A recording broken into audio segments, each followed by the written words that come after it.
¿Qué tal? Bienvenidos nuevamente a Entoris Entrevista. Bueno, antes de arrancar el video quería anunciarles que si alguno tiene ganas de participar, en la descripción de este video pueden encontrar el mail donde pueden mandarnos en asunto entrevistas, y también si pensás que alguna persona puede aportar a este gran espacio que creamos, nada, mandarle este video, compartirlo también en sus redes, nos vendría muy bien. No se olviden de suscribirse, no se olviden de seguirnos en todas nuestras redes. Y bueno, damos comienzo al día de hoy. Hoy estamos con... Valeria, estudiante de medicina, actualmente en el IAR. Perfecto. Bueno, lo que vamos a hablar un poco con Valeria es acerca más que nada de la carrera de medicina, un poco del IAR, y un poco de cómo vive cada uno su carrera. Como siempre arranco de los programas, te digo, ¿qué se cruza la Valeria de los 17, 18 años? Creo que no lo pensé mucho y vi todo el tiempo a mi hermana estudiando medicina y dije, bueno, quizás me gusta, quizás no. Estaba entre licenciatura en fonoaudiología, licenciatura en matemáticas, que nada que ver, y medicina. Y muchos profesores del secundario me decían, ¿estás segura de medicina? Que es difícil, que esto, que el otro. Y lo decidí sin pensarlo tanto, la verdad. ¿Y en el colegio te iba bien, te iba mal? ¿Qué tipo de alumna eras? Mía, muy bien. Era de esas chicas bastante nerds, abanderada, etc. Que después cuando llegas al CBC te das cuenta que sos uno más, que eso no importó tanto, y que la carrera va a ser dura para todos. Claro. Fuiste el peor del secundario, la mejor del secundario. Es lo mismo. ¿Te costó mucho el cambio? ¿Vos fuiste a colegio privado o público? Fui a colegio público, desde jardín hasta la universidad. Bien, y bueno, supongo que ahí el cambio no lo tuviste tan grande, ¿o sentiste algún cambio? Sentí que cuando llegas a la universidad sos un número, y por ahí en mi secundario yo era alguien, estaba en el centro de estudiantes, los profesores me conocían, los directivos me conocían, mucha gente de años anteriores me conocía porque estaba en el centro de estudiantes, y llegas a la facultad y sos un número. Claro, sí. Quizás, bueno, los primeros años me imagino son los más duros, como la gran mayoría dicen. ¿Vos cómo llevaste las primeras materias? Primero el CBC fue uno de los mejores años para mí en la carrera, porque cursaba muy cerca de mi casa, cursaba en agronomía, y yo entré a la carrera con mucho miedo, entonces le dedicaba mucho tiempo, y me iba muy bien, por suerte, entonces no fue tan duro.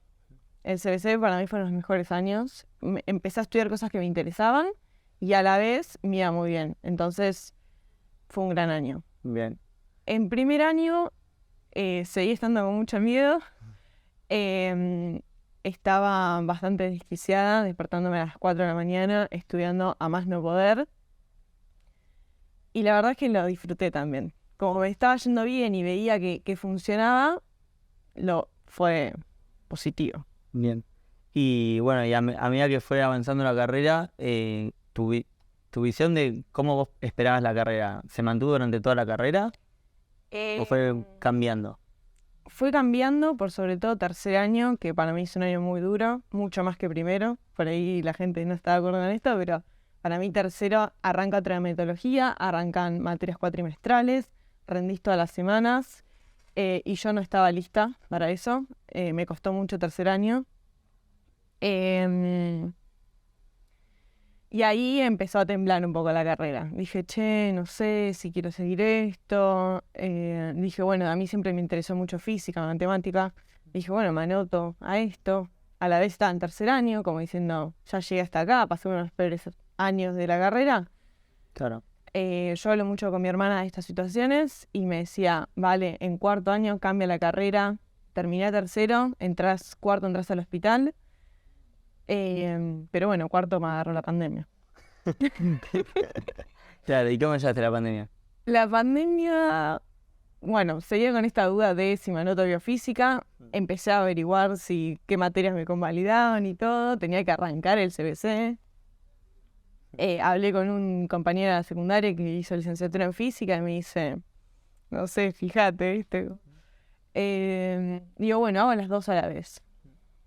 Y dije, yo quiero realmente ejercer de física. Y dije, bueno, no, de última hora un cursito aparte, no me noto. Y durante la pandemia fue difícil. Me tocó el Subizarreta, era mi prioridad en UDH, me tocó esa. Y bueno, como todo en el país fue bastante desorganizado, no sabían bien qué hacer, si arrancar la materia, no arrancarla, cómo darla, fue por videollamada, en Zoom, y estuvo duro. Quizás era como uno de los años que vos más esperabas, terminó siendo como nada de lo que vos esperabas. Sí, a mí me preocupaba mucho la formación académica, porque arrancás con semiología, que es medicina, y que es la base de todo. Es la base de clínica, es la base de conocer a los pacientes, de cómo preguntarles las cosas, de por primera vez hacer un examen físico. Y yo no tuve eso. Entonces estaba muy preocupada por mi formación académica. ¿Y durante cuánto tiempo se extendió la virtualidad? Semiología dura 4 meses, a nosotros nos extendieron por 6 meses, como para seguir dando contenido, pero bueno, era un contenido que hoy en día veo para atrás y digo, no me sirvió. Yo leía el libro y no leía con criterio. No sabía qué era lo importante y qué no, porque me faltaba un médico que me ayude en eso. Y después volvimos a partir de enero de 2021. O sea, un año entero. Claro. Y también, a ver, hay materias que supongo que la virtualidad no acompañaba. ¿Vos sentís que el sistema estaba preparado para una virtualidad? ¿O ahora, después de haber aprendido, o entre comillas haber aprendido, está preparado ahora para quizás una nueva pandemia? Y hay materias en medicina que no se pueden hacer virtuales. Una de ellas es semiología. Semiología es básicamente el paciente. Vos no podés reemplazarlo por un acting entre compañeros o un acting con un médico. Vos necesitas el paciente. Necesitas ir, saludarlo, compartir emociones. Las personas no somos robots, entonces no es lo mismo que yo te pregunte a vos de qué trabajás o que una persona que es un tema sensible para él el trabajo y que se te ponga a llorar. Claro. La única práctica que importa es cuando está el paciente ahí y es lo que se necesita. Claro. Sí, quizás, la pandemia espero que haya dejado un mensaje a todo el sistema de enseñanza, más que nada. Porque quizás en otros países no fue de esa manera, como que, bueno, listo, virtual, todos prenden la compu, todos tienen wifi, todos pueden acceder a una enseñanza de calidad. Y acá era como, bueno, era como incertidumbre total. Y yo creo que, bueno, eso nos deja mucho que aprender también y de ver todas las falencias que tiene el sistema. Sí, y siento que quizás otras carreras que son más teóricas se pueden hacer la virtualidad y es algo que se puede implementar a futuro porque también da oportunidades a gente que no puede llegar a las universidades. Acá en Argentina muchas universidades están en Buenos Aires y por ahí hay gente que no puede acceder a esto. Entonces carreras virtuales son muy positivas, pero medicina no es el caso. Medicina se necesita lo práctico, sí o sí.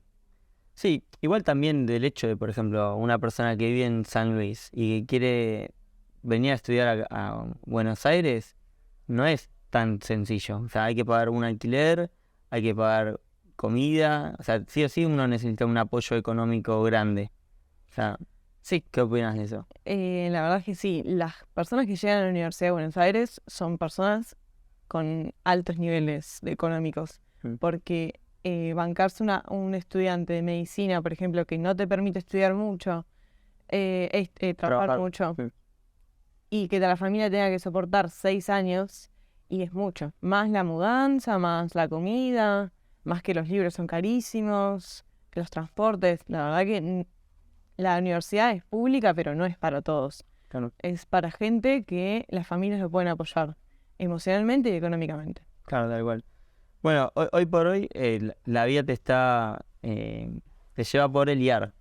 Básicamente estás rotando en distintos hospitales y bueno, decidiste ir a rotar a Estados Unidos. Sí. ¿Qué fuiste a rotar allá? ¿Qué fuiste a hacer? Tuve 2 rotaciones, una fue terapia intensiva y otra fue clínica. Terapia intensiva no es algo que me apasione, sino que me dieron este puesto, me dijeron, mira, tenemos esto, ¿lo querés? Y yo dije que sí. Y luego allá Hablé con un par de médicos, hablé con el coordinador de la residencia de clínica y me dijo, si querés venir a rotar en clínica, también te aceptamos. Así que extendí mi periodo allá. O sea, tenías dos ciudades para ir, una a Orlando y otra a Miami. Exacto. La de Miami, bueno, la vida te da muchas vueltas y llegué, no me gustó el hospital, no me gustó el médico y entonces la cancelé en la primera semana. O sea, ¿esas rotaciones son pagas? Bueno, la de Orlando te cobran una tarifa de $50 solamente por los trámites administrativos. Y la de Miami sí era paga, la hice a través de la Universidad de Florida. Y esa sí era cara y muy cara. Bueno, y cuando decidiste cancelar lo que es la rotación en Miami, ¿cómo fue eso? Bueno, lo que pasó es que el primer día veo que era un hospital muy chico, con pacientes de mucho tiempo de internación. El paciente que me asignan a mí tenía 92 días de internación. Y eso suele pasar cuando hay muchos problemas sociales, que la familia no lo puede tener, que los geriátricos no aceptan al paciente, y veo que todos los pacientes son así. ¿En qué sentido? Para vos, ¿qué fuiste a hacer a Miami? Miami, clínica. Clínica. O sea, te asignan un paciente que tenía. El mío tenía una neumonía, ingresó por una neumonía y ahora estaba con estos problemas sociales, que la familia no lo podía tener en su casa porque estaba postrado y que los geriátricos no lo aceptaban porque no había lugar. Bien.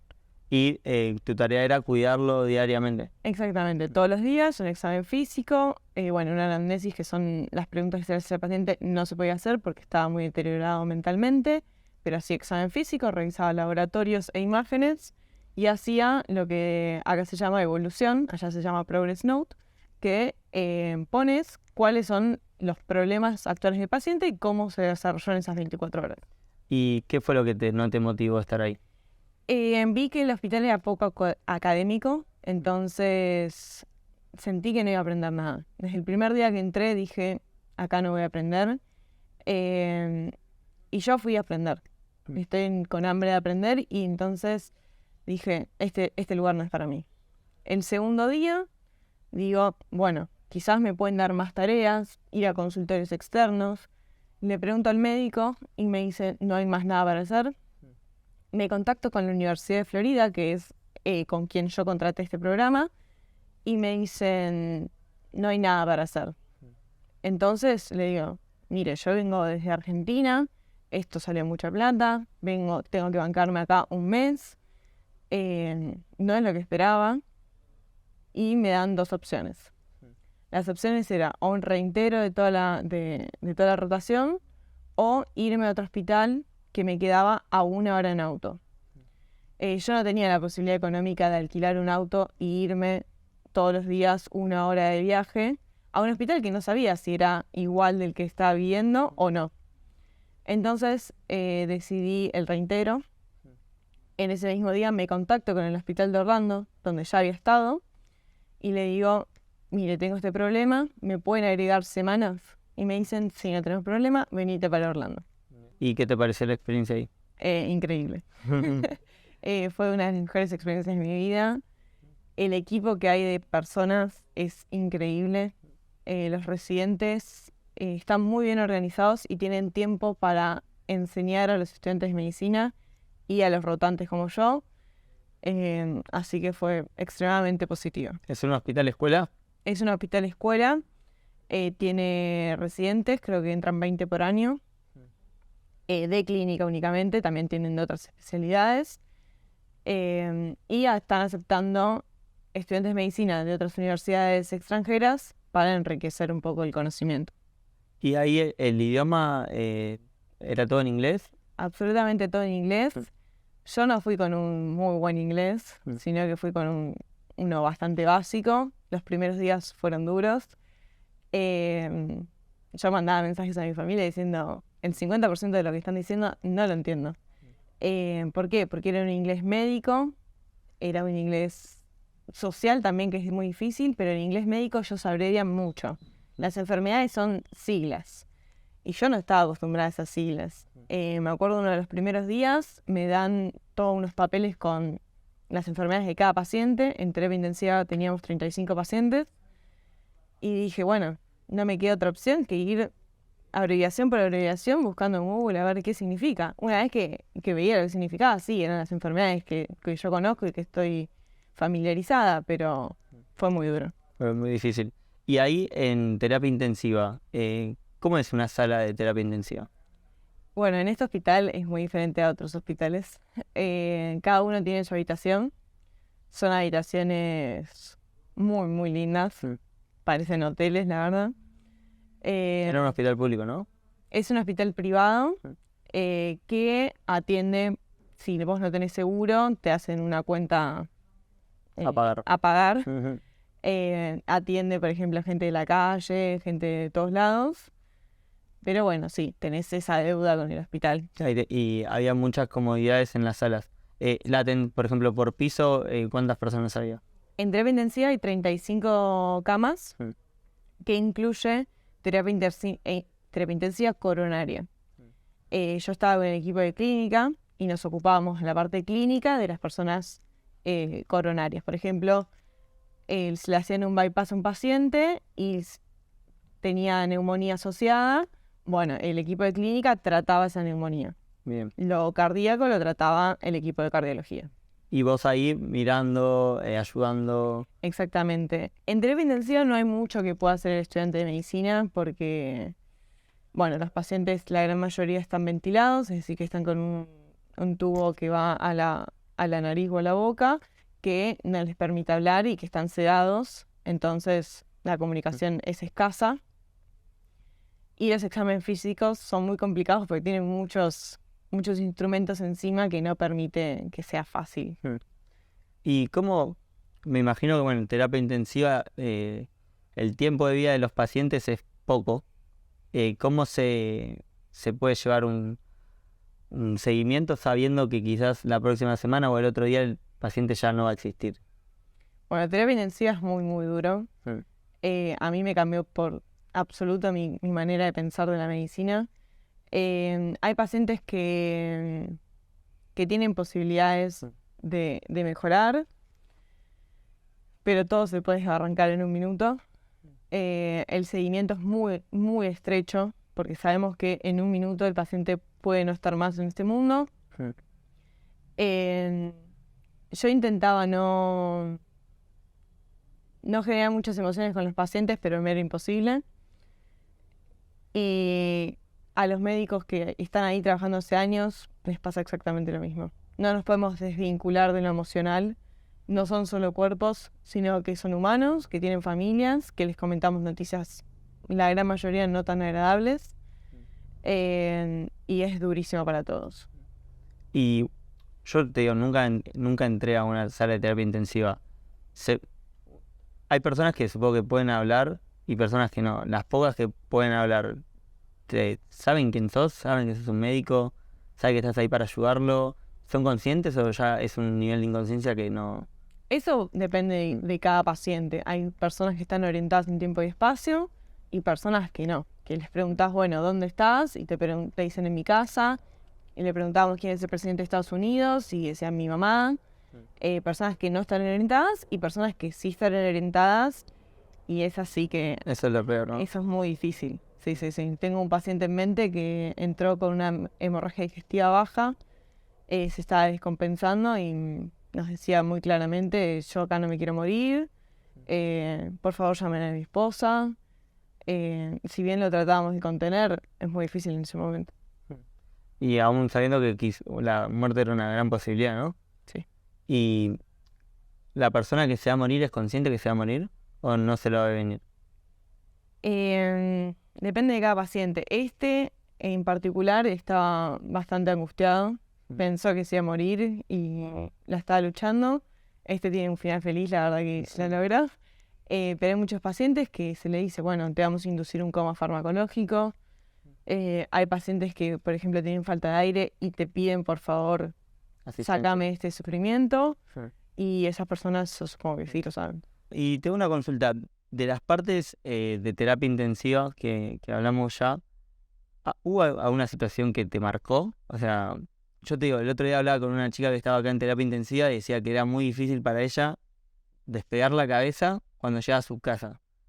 ¿A vos te pasó alguna situación que dijiste, no me la puedo sacar de la cabeza? Sí, hubo una paciente en particular que tenía cáncer de pulmón con mucha metástasis. El cáncer de pulmón estaba tan avanzado que no le permitía respirar por su cuenta. Em, y ahí había que dar la noticia a ella y a la hermana que había que intubarla, que no se iba a desintubar y que iba a estar así hasta que se muera. La paciente le faltaba mucho el aire, pedía la intubación, no quería morirse sin estar intubada. Tuve el honor de estar con un terapista que se llamaba Carlos Ruiz, colombiano, que llevaba mucha calma a los pacientes. Y yo lo admiraba mucho porque es muy difícil transmitir, bueno, che, te vas a morir o tu hermana no va a poder sobrevivir. Y lo hacía con mucha paz, desde un lado bastante religioso, que yo no soy religiosa, pero transmitía mucha paz en un periodo que no es muy pacífico para la familia. Es muy difícil dejar ir a una persona. Y yo automáticamente cuando le estaba comunicando eso, me imaginaba qué difícil sería para mí recibir una noticia que mi hermano se está muriendo. Y es imposible no vincularse emocionalmente en ese momento. En el momento de la charla estábamos yo, él, el médico y las dos hermanas. Y veo cuando el médico se quiebra, 60 años, y yo dije, ¿cómo puede ser que después de tanto tiempo de terapia intensiva te sigas quebrando con los pacientes, no? Y entra en un llanto desconsolado también el médico y digo, wow, acá no dejamos de ser humanos. Esa semana en terapia intensiva fue muy dura porque hubo muchas muertes. Entonces, cuando terminamos la charla con la familia, el médico sale a decir, bueno, estamos viviendo por ahí una mala época en terapia intensiva, estamos desconectando mucha gente, está muriendo mucha gente. Y el médico, con todos los residentes y conmigo, que era la única estudiante de medicina en esa rotación, nos pregunta, ¿y cuál es el propósito del médico acá? Vayan a pensar en sus casas cuál es el propósito del médico en este momento. Que no dejemos de desvincularnos emocionalmente y que no son cuerpos y que no es una persona más, un paciente más que se muere. No, cada uno es una persona, cada uno tiene familiares que están en un mal momento y nosotros tenemos que estar ahí para ayudarlos a transitar esta etapa que todos vamos a vivir la muerte y que no es algo malo, es una etapa más y que el sistema de salud, junto a los médicos, enfermeros y demás, tiene que contener esa familia y que sea de la mejor manera posible. Estar ahí, dar un abrazo, estar ahí, dar una mano, lo que sea que necesiten. Y muchas veces nosotros estamos tan enfocados en las enfermedades que nos olvidamos de que estamos tratando con personas y que quizás a ellos no necesitan un poco más de morfina, o sí, pero también necesitan un abrazo. Claro. O decir, estamos acá para lo que vos necesites. Lo que me enseñó mucho este hospital es, cada vez que el médico se iba de la habitación, la última pregunta era, ¿en qué te puedo ayudar? Claro. Quizás a veces era un, no necesito nada, o, necesito un poco más de agua, y a veces era, puedo llamar a mi hija que quiero que esté al tanto de esto, cualquier cosa. Pero siempre la predisposición de estar ahí en esta etapa. Claro, digamos que en este viaje fue un gran descubrimiento de eso. Quizás hasta el momento no te había llegado y como que la vida quería que sea de esta forma. Sí. Que descubras esa parte de la medicina que, como vos decís, es una parte que a veces se olvida entre tanta enfermedad que el tratamiento, que anotar en el papel. No, tipo, somos personas y es lo que creo que por lo que cualquier persona que estudia medicina es como lo que principal tiene en la cabeza y después medio que quizás se le va olvidando. Sí, creo que la carrera tampoco nos prepara para dar ni buenas ni malas noticias. No estamos preparados para eso, ni bien salimos. Quizás algunos médicos en el transcurso de la carrera tratan de enseñártelo, pero no está en la currícula como, bueno, qué es lo que tenemos que decir. No sé, a un paciente que está por morir no le vas a decir va a estar todo bien, porque no va a estar todo bien, Claro. porque no va a mejorar. Uno no va a sacar las esperanzas, pero tampoco le va a decir a un paciente que está sufriendo, está todo bien. ¿Por Claro. qué? Claro, no. Hay frases que hay que sacarlas de nuestro vocabulario muchas veces, y eso no nos enseña. Claro. Sí, bastante fuerte de todo lo que contás. Y una consulta. El otro día estaba leyendo una nota que se me cruzó que era que ¿existe o es un mito? Vos me lo sabrás decir. ¿Existe la leve mejora antes de la muerte? Existe. No la viví, pero está documentada, que es un periodo de conciencia, que muchas veces por ahí los pacientes están confundidos y se genera un periodo de que empiezan a reconocer a sus familiares, empieza una mejoría clínica que dura poco y es lo último antes de la muerte. Pero es algo que está... Está documentado, sí. No pasa en todos los pacientes, pero está documentado que pasa en muchos. ¿Y acá en Argentina estuviste alguna vez en una sala de terapia intensiva? Miré un poquito nada más, no es que roté, en la sala de terapia intensiva del Suizarret. Y a grandes rasgos para la persona que, por ejemplo, como yo, que nunca pisó ni una acá ni una en Estados Unidos, ¿cuáles son las grandes diferencias? Con respecto, ¿en Argentina y Estados Unidos? Sí. Ok. Y bueno, ¿y cómo terminó el viaje a Estados Unidos? Bueno, terminó con un mes más en clínica, que ahí teníamos un rol mucho más activo. Nos asignaban pacientes. Bueno, y a estos pacientes sí eran un poco más fáciles de manejar para los estudiantes. Hacíamos el examen físico, laboratorios, imágenes, todo. Estaban en nuestras manos, muy supervisado, por suerte. Y siento que aprendí muchísimo, porque una gran diferencia que hay entre las rotaciones en Argentina y Estados Unidos es que el rotante tiene un gran rol. Está muy organizado qué es lo que tiene que hacer y cómo lo tiene que hacer. Hay muchas veces acá en el IAR que yo viví, como que no sabes si eso es un estorbo, cuánto meterte, cuánto no meterte. Y allá está organizado qué es lo que tenés que hacer y cuáles son tus obligaciones. No es opcional. Claro. Vos como estudiante tenés tales obligaciones. Y tienes que cumplir con eso. Y hay que cumplirlo. ¿Y el tema burocrático se complicó o allá lo pudieron facilitar o fue un poco...? Es muy difícil conseguir una rotación en Estados Unidos. Lamentablemente, la UBA no tiene convenio con Estados Unidos, con ningún hospital de Estados Unidos, a pesar de que hay muchísimos. Yo intenté hablar con la Secretaría de Relaciones Internacionales, que siempre son muy amables y te responden el mail a los 2 minutos. Es una muy buena secretaría en la facultad. Diciendo, che, ayúdenme en esto, a ver, yo quiero rotar allá, ¿cómo puedo hacer? Y la verdad es que no se pudo, sino que simplemente tuve que mandar más de 500 mails a todos los hospitales a preguntar si me aceptaban.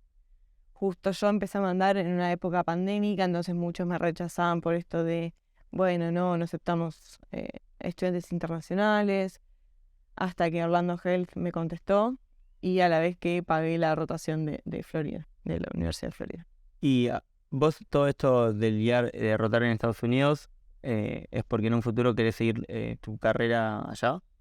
Sí. Cuando arranqué con esto no sabía muy bien, no estaba tan segura. Una vez que estuve allá fue confirmatorio de que sí quiero hacer la residencia allá. Si bien hay otros plan B como otros países, mi principal objetivo es hacer la residencia en Estados Unidos. ¿Y qué te motiva a ir allá?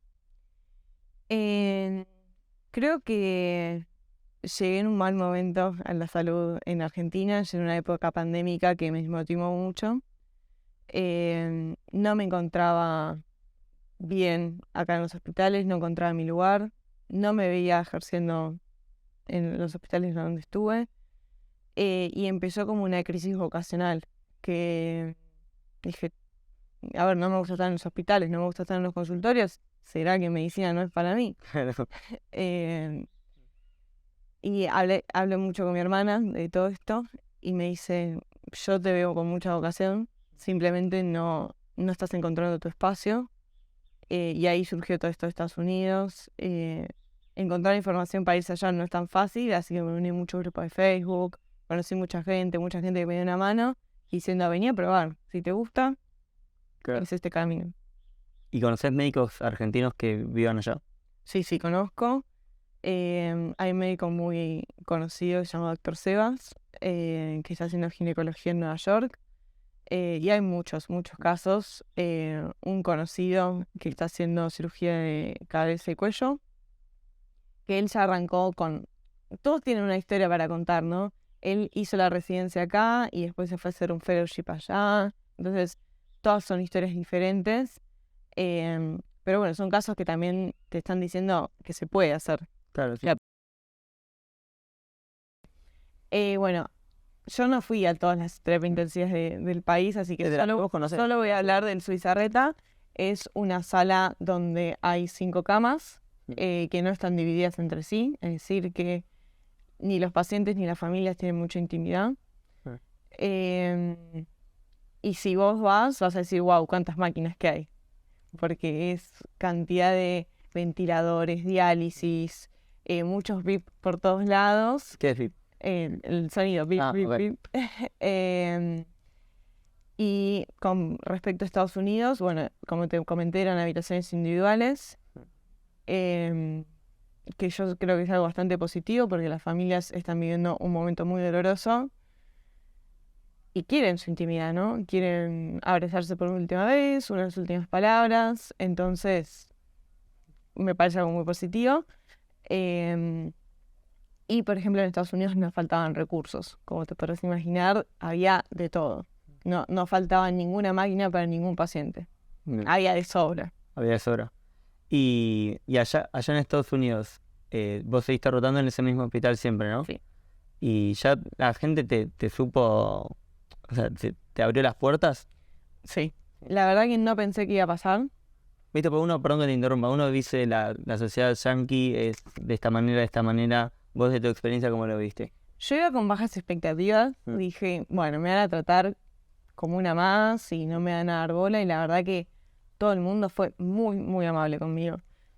Constantemente me preguntaban sobre mi país, sobre las ciudades. Mucha gente no sabía nada de Argentina, como yo me di cuenta que no sabía mucho de Estados Unidos. Y fue increíble. El trato humano conmigo fue excepcional. Y allá es normal quizás pegar buena onda con algún médico, a una médica, ir a tomar algo después, o no. No, Eso no pasa. no. Sí hay mucho trato entre residentes y ellos sí están muy vinculados de una relación amistosa, pero no con los estudiantes de medicina. Y a nivel económico, allá cobran los residentes. Sí, cobran los residentes un buen monto que les permite vivir muy bien.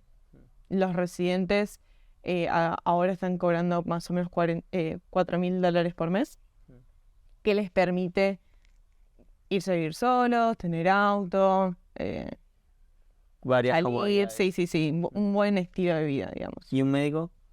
Y un médico depende mucho de las especialidades y mucho de los hospitales. Acá más o menos se están llevando en mano $15.000 por mes en los de clínica. Bien. O sea, es un número bastante... Está bien pago. Está bien O pago. sea, es una... ¿Y ellos tienen más de un trabajo? ¿Van rotando en distintas clínicas? ¿Es como acá, un poco eso? Los médicos de clínica, los médicos de planta, solo hacían ese trabajo. O sea, ellos se levantaban, iban al hospital, volvían a su casa. Exactamente, y hacían su vida después de eso. Los residentes sí tienen oportunidades después del segundo año de residencia de hacer algunos trabajitos extra, como para ganar experiencia, ganar plata. ¿Y cómo viste la sociedad en Orlando? O sea, ¿es muy distinta a acá, Buenos Aires capital? Sí, es distinta. En muchos ámbitos. Una de las que más me sorprendí los primeros días fue el tránsito. El tránsito es ordenado, te dejan pasar, es otra cosa. Pero también tiene que el peatón mucho que no existe en Orlando. El que no tiene auto no se puede movilizar, entonces quizás va caminando por una vereda y de la nada se corta, ¿viste? Como que no estamos preparados para peatones. ¿Y vos cómo hacías para ir al hospital todos los días? Bueno, ese fue un gran problema en toda mi rotación. Yo entraba a terapia intensiva a las 5:30 de la mañana. Los buses no pasan a esa hora, yo no lo sabía. Entonces fue un gran problema. Muchas veces fui con un residente que vivía cerca de mi casa y que me llevó. Y si no, en Uber. Así que fue complicado. Claro, sí, nosotros que cobramos en pesos es bastante complicado. Sí. Y para no sé, los médicos de allá o los residentes, ¿todos tenían auto? O sea, Todos tienen auto. ¿todos tienen auto? Todos tienen auto. Mira, como que es una sociedad que está acostumbrada a andar en auto. Es que es imposible Orlando sin auto. Yo traté de luchar contra eso y dije, no sé. ¿Pero ibas caminando? En clínica, que entraba a 6:30, iba caminando, sí. Pues me alquilé una casa un poco más cerca. ¿Y allá no tienen transporte tipo bicicleta del Sí. gobierno? Del gobierno, no, están proporcionadas por Uber, por ejemplo, o por otras empresas privadas. Claro. ¿Y no podías alquilar una? Sí podía, pero tenía una larga distancia, pues. Quedás allá un poco cansada. ¿Y allá te proporcionaban comida en el hospital? ¿Cómo es? Sí, o sea, los residentes tienen un buffet de comida y vos podés ir y comer lo que quieras. Ah. Muy buena comida. ¿Y en ese hospital no te proporcionaban hospedaje? ¿No te guías en No, especial? consulté y ellos te dicen, bueno, arreglátelas, negrito. Claro. Claro. ¿Y el estilo de vida que tiene un médico extranjero allá es el que puede llegar a tener un médico que nació en Estados Unidos? ¿O es como que hay una diferencia? No, una vez que vos entras a la residencia, que ahí sí hay una gran brecha entre los americanos y los que son inmigrantes, una vez que entraste, sos uno más. Pero bueno, cuesta entrar siendo inmigrante. Bien. Respecto al... No sé, vos estuviste en guardias acá en Argentina, estuviste en hospitales. ¿El trato de la gente es universal? ¿En todos se manejan igual? Como en todos lados, hay médicos que yo admiro por el trato al paciente y hay médicos que digo, a mí no me gustaría ser así. Lo vi en Argentina y lo vi en Estados Unidos. También. Porque no creo que dependa de un país o una sociedad, sino que depende de lo propio de cada uno. Claro. Y bueno, y en también para la gente que está viendo esto y dice, bueno, me gustaría quizás un futuro en Estados Unidos. ¿La única forma de estar en Estados Unidos es en un hospital o puedes hacer investigación o algo por el estilo? Podés hacer investigación. Lo bueno que si solo querés hacer investigación, no tenés que pasar por el proceso de homologar el título. El proceso de homologar el título son 3 exámenes más 1 de inglés, que son exámenes bastante complicados, que requiere que rindas de nuevo toda la carrera. Y bueno, si haces investigación, no hace falta que lo homologues. En sí que te pueden contratar siendo, o sea, únicamente con tu título de Argentina. Y respecto al envisado, ¿cómo te manejaste? Yo fui con visa turista y una vez que te contratan, podés tener la visa de trabajo de allá. Bien. Por el tiempo del contrato. Bien. O sea, solo se manejan con contratos. Exactamente. Los residentes inmigrantes que requieren visa, les dan la visa J1. Hay otro tipo de visas también, pero la gran mayoría te dan la J1. Bien.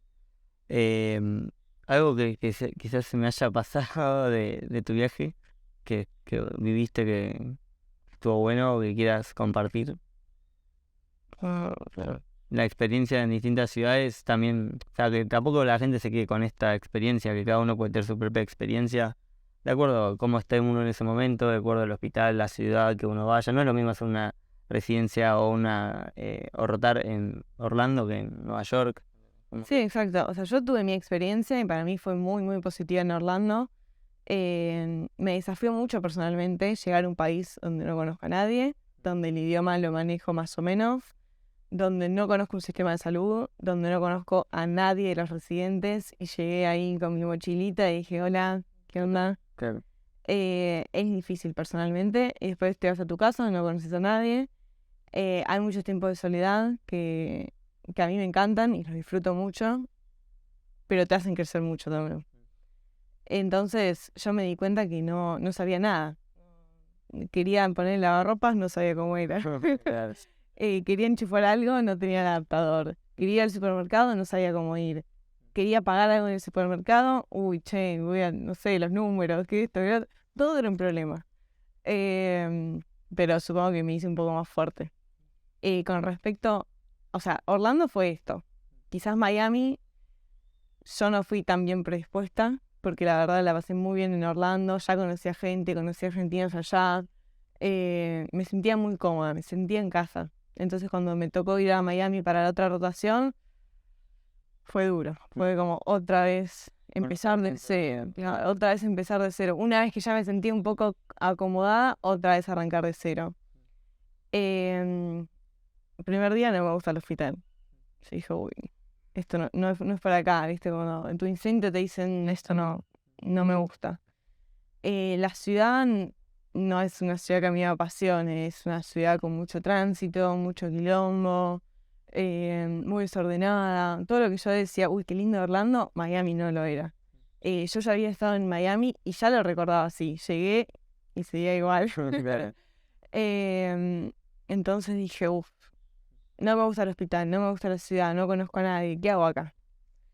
Y una de las cosas que dije, yo acá no quiero estar, es que muchas veces como que había autos que paraban y te decían, che, como, ¿querés un viaje? O, che, ¿querés que te lleve a tu casa? Y como que no me sentía segura. Claro. Y quizás fue como demasiado el contraste con Orlando, que no viví nada de machismo así en la calle, y en Miami sí lo viví y no me gustó, ¿viste? Como gente que te grita desde autos, y eso que por ahí en Buenos Aires está cambiando mucho.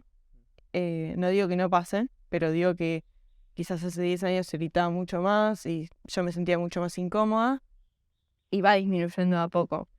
Y llegué a Miami y dije, esto es Buenos Aires hace 10 años. Acá no se mejoró nada. Acá no llegó el feminismo. ¿Qué pasó? Claro, sí. Sí, pero bueno, yo creo que bueno, todas las personas que quieran tener no sé, un contacto de referencia, vamos a dejar las redes de Vale Sí, obvio. acá para cualquier duda que tengan. Y bueno, creo que finalizamos la entrevista del día de hoy. Fue un placer tenerte. Muchas gracias. Y bueno, obviamente todos los que no vieron los capítulos anteriores los invitamos a ver. También los invitamos a que se suscriban a todas nuestras redes, obviamente que se suscriban al canal si quieren activar la campanita. Y por último, bueno, quiero que Vale les dé un mensaje a toda esa persona que está viendo. Puede ser estudiante, puede ser una persona que nunca va a ser estudiante, la persona en general. ¿Qué mensaje le darías? Les quiero decir que siempre se puede, que siempre se puede dar más y que siempre vayan por la milla extra. Que todo lo que quieran hacer en su vida, vayan al máximo, al 100. Buenísimo, muchas gracias a todos y nos vemos en el próximo capítulo. Esperamos verlos pronto. Les mando un saludo enorme. Chao.